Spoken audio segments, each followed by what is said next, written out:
On poursuit nos discussions sur l'entrepreneuriat culturel ici dans le cadre du forum Entreprendre dans la culture à l'École nationale supérieure des beaux-arts à Paris. Et j'ai le plaisir de recevoir Alexandre Lourier. Vous êtes directeur général de Saint-Io. Alors est-ce que dans un premier temps, vous pouvez nous présenter ce qu'est le groupe Saint-Io? Ouais, et on peut peut-être se tutoyer si tu veux Absolument. bien, puisqu'on se connaît.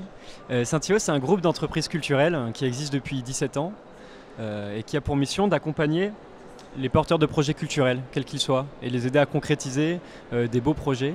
Alors on le fait de plusieurs manières différentes. On a une agence d'ingénierie culturelle qui s'appelle le Troisième Pôle, qui fait des études et de la production déléguée de manifestations culturelles.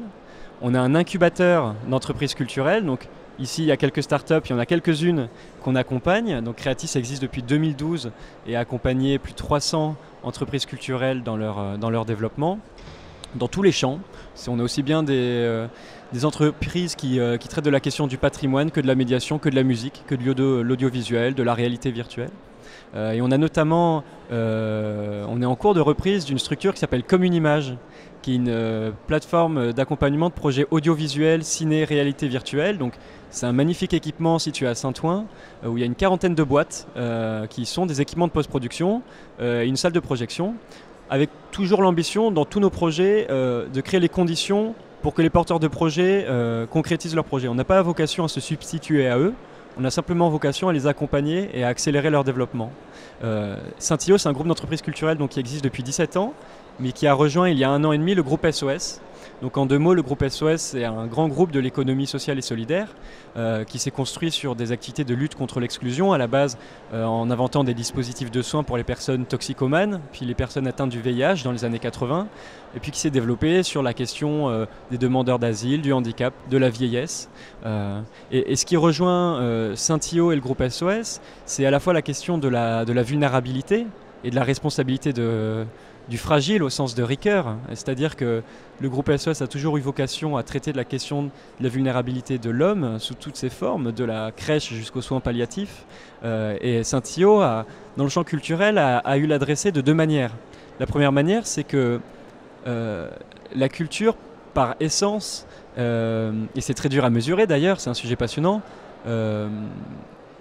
elle aiguise l'esprit critique, elle ouvre l'esprit, elle apporte de la fierté, et en ça, elle a un impact culturel et social très fort. Et le deuxième volet, c'est que les porteurs de projets du secteur culturel, ils sont très vulnérables pour l'immense majorité d'entre eux. Et donc, c'est ces 2 aspects-là qu'on a à cœur de développer aussi bien chez Saint-Io qu'au sein du groupe SOS. Justement, la vulnérabilité des entrepreneurs, des jeunes entrepreneurs au démarrage de leur projet peut être progressivement travaillée et en tout cas réduite avec l'apport d'un incubateur, terme que tu as évoqué. Qu'est-ce qu'on y fait dans un incubateur? Qu'est-ce qu'on y trouve? Un incubateur, je pense que la première chose, on ne le dit pas souvent mais j'aime bien le rappeler, c'est qu'on rompt l'isolement. Bien souvent, on est tout seul avec un pote qui est à moitié impliqué, on a une idée, il faut qu'on la teste, mais on est tout seul. On n'a personne pour la tester, personne pour la partager, personne pour la challenger. Parfois, notre entourage direct n'est pas le meilleur regard critique sur les projets qu'on porte. Donc la première chose qu'on fait, c'est qu'on rompt l'isolement. Et ensuite, notre programme d'incubation, il accompagne donc, les jeunes entrepreneurs sur 2 volets. Il y en a un qui est éminemment culturel, puisqu'on est le premier incubateur d'entreprises culturelles depuis 2012 et qu'on a une expertise et des experts en résidence sur certains champs de la culture et qu'on a vocation à accompagner uniquement des entreprises culturelles. On ne cherche pas que des licornes, on s'en fiche complètement qu'une boîte soit revendue dans 5 ans dans un fonds d'investissement. Par contre, chez nous, on a aussi des entrepreneurs qui ont une première vie dans le champ culturel et qui, à 50 ans, se découvrent entrepreneurs, découvrent un nouveau besoin à mieux pourvoir, donc une innovation, et viennent la développer chez nous. Ça, c'est vraiment l'expertise culturelle. Et le deuxième volet de l'accompagnement qu'on offre, il est très terrien. Et j'adore insister dessus parce que c'est souvent un côté moins sexy, qu'on met moins en avant. Mais c'est apprendre à faire un business plan, ce truc un peu chiant sur Excel, qu'on doit, mine de rien, présenter aux banquiers, aux investisseurs et aux partenaires. C'est avoir une politique commerciale aussi rationnelle.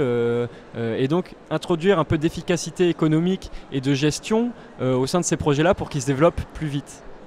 Alors parfois ici dans les discussions au sein des différents ateliers qui sont proposés dans le cadre du forum Entreprendre dans la culture, on a l'impression que l'entrepreneuriat culturel c'est un gros mot. Entreprendre dans la culture, c'est pas possible? Je pense que tu es le une personne très bien placée pour confirmer que ça n'est pas le cas, puisque Culture Veille est aussi un acteur de plaidoyer en faveur de l'entrepreneuriat culturel. Je pense qu'il y a plusieurs fantasmes à briser sur la question. Il y a un fantasme qui est que l'entrepreneuriat, c'est forcément le profit financier des structures privées. Moi, je pense qu'on peut être entrepreneur, quel que soit son statut, qu'on soit en association, en coopérative, en entreprise, etc., dès lors qu'on développe un projet que l'on entreprend. Et je vais même plus loin, je crois qu'on peut être entrepreneur sans même s'inscrire dans un de ces statuts-là, mais même au sein d'une entreprise. Au sein du groupe SOS, il y a un dispositif qui s'appelle Novation Sociale, qui permet à tous les salariés, quels qu'ils soient, de proposer un projet d'entrepreneuriat et de le développer au sein de l'entreprise. Donc je pense que c'est une responsabilité, l'entrepreneuriat, qui incombe à chacun. Et je crois vraiment que la question des statuts est dépassée, que ce qui compte, c'est non pas le statut qu'on a, mais la volonté que l'on a en partage et la démarche que l'on porte. Et donc, in fine, c'est l'impact social et culturel que l'on a. Donc je ne crois pas au modèle du 100% privé, je ne crois pas non plus au modèle du 100% public subventionné, puisque ce modèle-là est remis en cause chaque mois davantage. Donc je porte plutôt un modèle hybride d'entrepreneuriat où il n'y a pas de complexe à avoir sur l'efficacité économique, mais par contre il faut la mettre au service de projets à impact social et culturel que l'on est en mesure de défendre, de mesurer et de porter. Alors cet impact social et culturel, comment il se mesure ? C'est un sujet qui revient tout le temps. Là, j'ai fait une table ronde, on en a beaucoup parlé. Il y a l'IGF qui te pond un rapport, l'Inspection Générale des Finances, et qui te dit la culture, c'est 3,5% du PIB et c'est tant d'emplois et c'est 7 fois le poids de l'industrie automobile. Donc là, déjà, tu as une sorte de quantification en euros, en salariés, qui pose un cadre. Mais c'est quoi? C'est la formule de Bob Kennedy qui disait que le PIB mesure tout sauf ce qui fait que la vie vaut la peine d'être vécue. Et justement, dans le secteur culturel, ce qui est essentiel, c'est ce qui est intangible. Comment est-ce que tu mesures l'ouverture d'esprit, l'esprit critique, la fierté, la confiance en soi que tu tires des projets culturels en tant qu'entrepreneur, mais aussi en tant que public ou en tant qu'intermédiaire entre les créateurs et les publics. Et cette question-là, elle est fascinante parce que si on ne fait pas cet exercice de définir ce que l'on doit mesurer, que ce soit quantitatif ou qualitatif, après on n'est pas en mesure de porter une action qui est efficiente. Et c'est vrai pour nous en tant qu'entrepreneurs, en tant que porteurs de projets, en tant qu'accompagnateurs de porteurs de projets, mais c'est aussi vrai pour la puissance publique qui, je crois, doit encore moderniser ses outils de mesure d'impact qui, eux, permettront de mieux orienter l'intervention de la puissance publique et les politiques publiques en matière de culture. Alors une dernière question, plutôt un conseil que tu pourrais donner à ces entrepreneurs, ces porteurs de projets qu'on retrouve notamment ici dans le cadre du forum. Comment se lancer? Pour ceux qui hésitent encore, quel conseil tu pourrais donner? Moi, il y a un conseil que je donne souvent qui est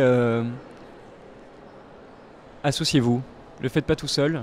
J'ai vu trop de belles idées rester dans un placard parce qu'on a cru que tout seul on était assez grand pour la porter. C'est pas vrai. Il faut s'entourer, il faut savoir s'entourer, il faut partager ses projets, il faut les remettre en question. Il y a une certaine humilité à avoir, mais cette humilité, il ne faut pas qu'elle vienne altérer l'ambition qu'on porte. Il faut la concilier avec l'ambition qu'on porte. Parce que le deuxième conseil que je donnerais à tous ces entrepreneurs, c'est d'aller bouffer le monde, quoi. Ce qu'ils portent, c'est un projet pour changer le monde, changer un secteur, changer des pratiques, changer la vie des publics qui viendront au spectacle, changer la vie des entrepreneurs qui permettront à des artistes de se produire, etc.